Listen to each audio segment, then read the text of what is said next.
Hello, everyone, and welcome to day 6 of the AFL free agency / trade wrap. Free agency is now officially closed. There's now obviously only trades can go through till the end on Wednesday night at 7:30 p.m. Victorian time. No trades can officially go through on the weekend. Obviously, can still be talks, but just wanted you to know that if you hadn't known that already. Now, the one trade from a player point of view today was Tanner Bruhn, who wanted to go back home to Geelong. Has joined the Geelong Footy Club from the Giants for pick 18. Pretty simple move. It was expected. It was well known for a while. It was going to be for a future first or one of Geelong's current crop of first round picks, which is obviously 18, which they've now given the Giants. Ollie Henry trade is getting closer to happening because there was a pick swap today from the Brisbane Lions and Geelong. We'll go through that now. Geelong got given from the Brisbane Lions pick 25. Brisbane got a future second and fourth rounder, along with picks 38, 48, and 55. Now, people will say Geelong got a lot. Brisbane got a lot, and Geelong didn't get as much. But Geelong really wanted 25 because they didn't have a pick in that range. They wanted to give it to Ollie Henry, or to give it to Collingwood for Ollie Henry, and that'll at least start the negotiations again. Something that Collingwood would be simple to take, something like that, and maybe there's some future picks involved going Collingwood's way as well to sweeten the deal there. And on the Brisbane side of things, well, they need picks for Will Ashcroft and Jasper Fletcher, two father sons. They need all the points, so therefore to get a lot of picks in the mid-20s to 50 range can help accumulate those points they need to match when Will Ashcroft bid comes at pick 1 or 2, and then when Jasper Fletcher, which is rumoured to be in the top 20 as well. So that's the current trade just for today, but in terms of an update on the players that are going to go and some that may go, Brodie Grundy will end up going to Melbourne.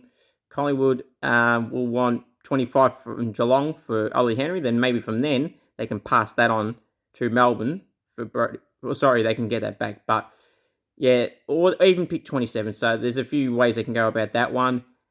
He'll be a demon. Isaac Rankin, the journey's been saying last 2 days, it's going to happen today. It's going to happen today. It's going to happen this morning, Arvo 9. Neither has happened.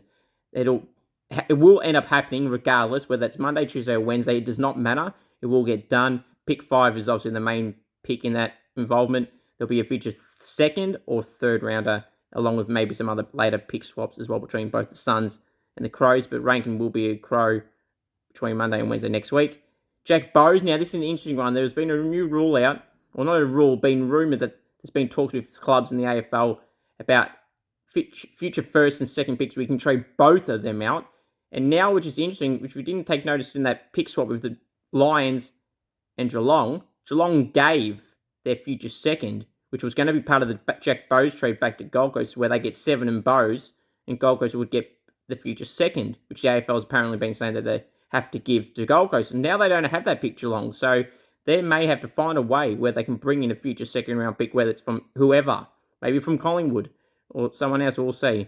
And some of their other deals that Geelong are trying to do, or may have just involved themselves in maybe in other pick swaps so they can get a future second round back into them, pass straight back to the Gold Coast. So it should get done, but that has thrown a little curveball in the ranks. We'll see what happens there.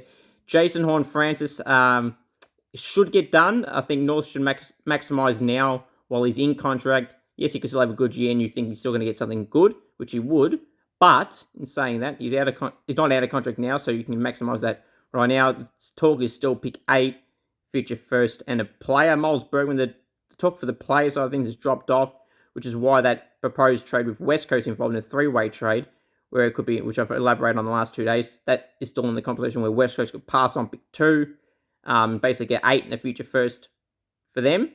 And by the way, we get the 2 players, Rioli and Horne-Francis. And then North Melbourne would get pick 2 and probably some later pick swaps as well. So that could still happen. That one is still on according to some. So I still think that Horne-Francis will end up being at the Power. Jacob Hopper with Richmond, it should happen. Ivan Soldo has met with the Giants and had a medical supposedly. So that deal looks like it'll be that pick 30 or 31, whatever pick it is, the future first and Ivan Soldo. I still question why Giros wanted Ivan Soldo. They've already got 3 ruckmen on the list that pretty much on the same level as Soldo, so I don't know why you would want 4 of the same type of players and level of players. But anyway, so that should get done eventually. If Ivan Soldo then though just change his mind and says he doesn't want to leave, then they're going to have to scramble for something else. Then that would put that in jeopardy as well. Brad Hill looks like he's going to stay at St Kilda now. There's still that question mark with Clarko, so he's very likely to stay at St Kilda now. Luke Jackson, again, like some of the other trades I mentioned, it'll get done, so you don't have to worry about that. Pick 13 in future first is more than enough. People saying that they have to get a pick in the top 10 and another future first round. If you got a pick in the top 10, you shouldn't be getting 2 first rounds. If they got, say, hypothetically pick 5, you shouldn't have to give up another first round, which could be in the top 10 picks as well. That's pretty overs for me. But that will get done. He will join the Dockers, despite the Eagles still having that glimmer of hope. Rory Lobb, one I've been saying since this has started with the conversation with the Bulldogs, I think Fremantle stated their word. They didn't let him go last year. In the past, they've had the Brad Hill. They're pretty firm on their trades. Peter Bell, they're in contract, or they don't get what they want, they will not do it. And going off previous history for the Dockers, I think they'll do the same, and Rory Lobb will have to remain at the Dockers again for another season. Last year, he wanted to go to the GWS. Now he wants to go to the Western Bulldogs. Josh Dunkley, there's been a little bit of a curveball with that too in terms of the picks, but that will get done. They've got the threat there, the Bulldogs, of the preseason draft, but I don't think they would do that in the end, because someone there where Brisbane have offered basically a future first and some second rounders, I think they should take that. Otherwise, if they run the risk of going through the preseason draft, someone else could pick him up and you get absolutely nothing. So it would end up looking embarrassing for them and the Lions, but mainly the Bulldogs as well.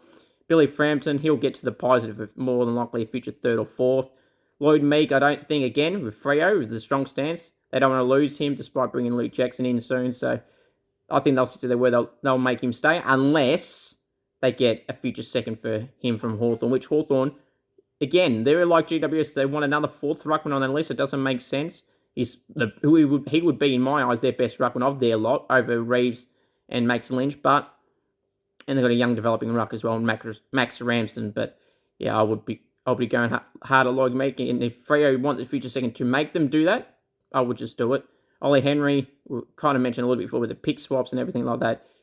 This is still a question mark. Watch your space in the next few days, or from Monday onwards. See if the talks progress on the week. And Matt Crouch, if he is to leave Adelaide, he wants to stay in Adelaide, and that clearly means Port Adelaide, and that ain't happening. So they've got some other people they're worrying about. I think he'll end up having to stay at the Crows. Jack Gunston will get done. Paddy Dow wants to leave for more opportunity. Carlton, he hasn't got many suitors at the moment. He'll probably end up staying. Junior Rioli, there's still a standoff with them. Again, if it's linked in that 3-way trade with West Coast, I think it'll get done. With West Coast, Port and North, it'll get done. But if it doesn't, that is generally a question mark as well. And it could go through the preseason draft. Fiorini will go to the Pies. Tom Mitchell's a potential to go to the Pies as well, depending on how the Pies do their other deals with Grundy with salary cap reasons and everything else. Hunter Clark is still a watch his space where he goes to North Melbourne. Reece Matheson has some interest, which I mentioned a few days ago, from the Bombers. Savarati Galea wants to go to the Power, which will probably get done for around a future 3rd. They get talk of a future 2nd, but I think that's too much. And Sam Wiedemann, St Kilda, still showing interest in him despite having a year left to go, but Melbourne say he's not going anywhere. I hope you guys enjoyed this edition of the Trade Wrap. We'll have the next edition on Monday. Until then, thank you very much.